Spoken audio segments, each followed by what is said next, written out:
সেনাপতি জাহাঙ্গীর হুজুর। এ কি করেছো আমার রাজ্যের হাল? আমার রান্না করা বিরিয়ানি খেয়ে তুমি করেছো কি হাল? এখন আমি ঘুম থেকে উঠে কি খাবো তোমাদের বাল? কে খেয়েছে সেই বিরিয়ানি, আমার রান্না করা বিরিয়ানি? জনাব বন্দি করো তাকে। পারবো না মহারাজ, কেন পারবে না, কেন পারবে না? আমি কি তোমাকে বেতন দিয়ে রাখিনি? এখনো 3 মাসের বেতন বাকি রয়েছে জাহাপনা।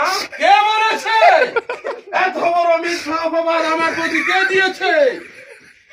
আমি তো প্রত্যেক মাসের বেতন তোমাকে দিয়ে দিই। কে বলেছে এখনই বলো, তোমার গর্দান নিয়ে নেব আমি। সেনাপতি, এখনো কথা বলছো না? কে বলেছে তোমাকে মিথ্যা অপবাদ আমার প্রতি দিতে? জয়নাল দিয়েছে। কেউ